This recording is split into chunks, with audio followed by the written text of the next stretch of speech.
안녕하세요, 선교사님. 안녕하세요. 반갑습니다. 네. 러시아 상트페테르부르크에서 사역하고 있는 조혜선 선교사입니다. 상트페테르부르크, 이거 러시아 발음인데요. 여기에서는 상트페터스부르크 이렇게 표기를 하더라고요.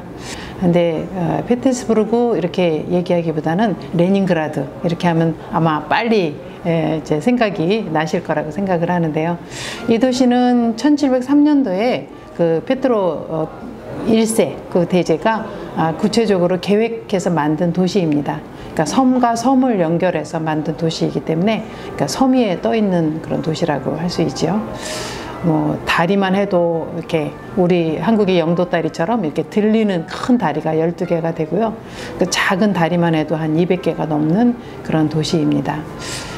이 도시는 이제 989년도에 처음 히랍 정교에서 선교사들이 들어와서 이제 언어가 생겼잖아요. 그러니까 헬라어하고 이제 히브리어 연결해서 만든 그 언어인데 그것을 통해서 이제 서적이 만들어지고 학문이 발달을 하게 되고 근데 그 중심지가 페테르부르크예요. 그래서 신학적으로 또 철학적으로 문화적으로 아주 그 기품이 있는 그런 아름다운 도시죠. 국민 수준도 굉장히 높고요. 보통 문맹률은 뭐 완전히 없고, 그러니까 이렇게 지식인들이 좀 사는 도시 그렇게 얘기할 수 있습니다. 그리고 면적은 우리 한국의 서울 면적이라고 해요. 서울 면적인데 반해 거주하는 수는 700만?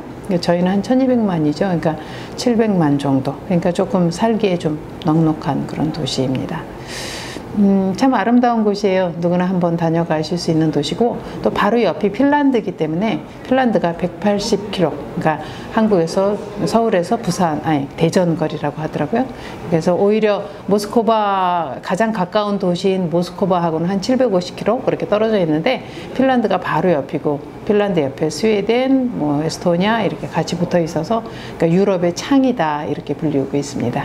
저희 남편이 현지인 목회자였거든요. 그래서 그분하고 같이 시작했던 교회, 이제 성삼위일체 장로교회라고 하는데요.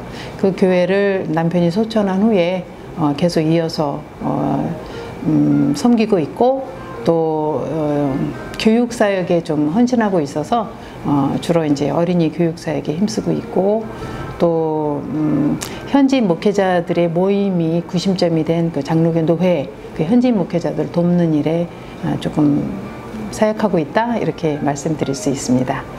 저는 하나님께서 그 선교사뿐만이 아니라 모든 사람의 성정에 맞게 달란트를 주시고 자기 역할을 맡기신다고 이렇게 생각을 하는데요.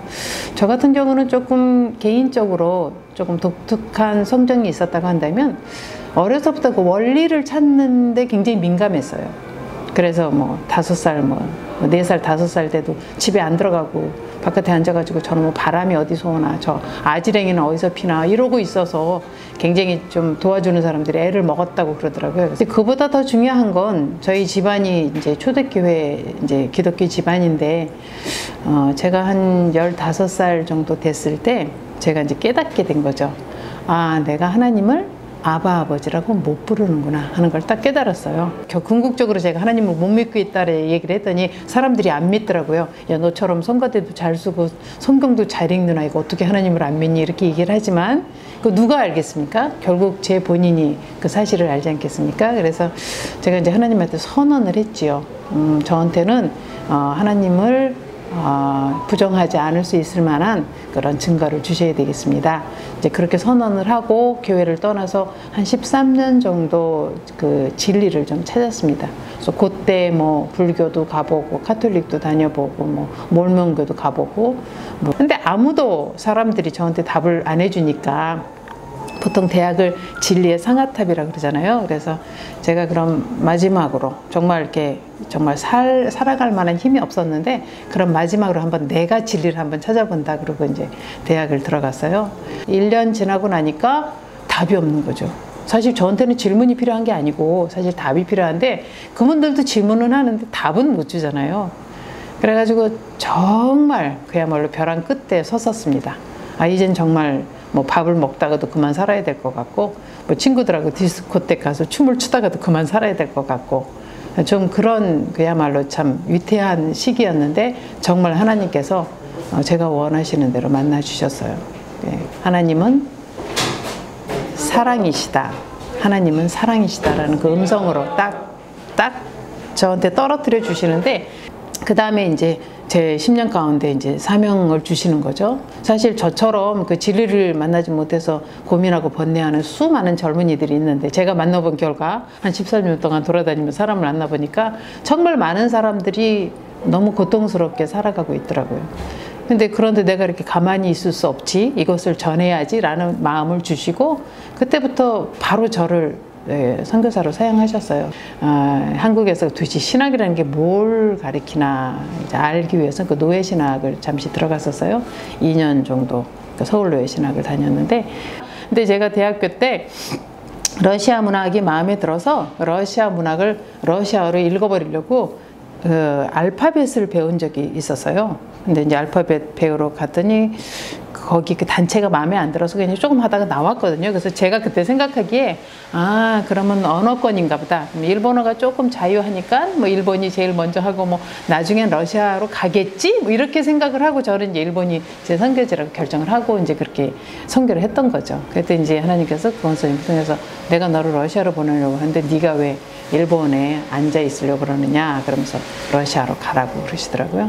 그래서 뭐 러시아로 이제 그동안에 저한테 계속 러시아 가자고 권면하시던 분이 계셨어요. 근데 이제 워낙 제가 이제 결정된 이렇게 상태라 그건 아니라고 생각을 했다가 이제 그분한테 이제 내려와서 이렇게.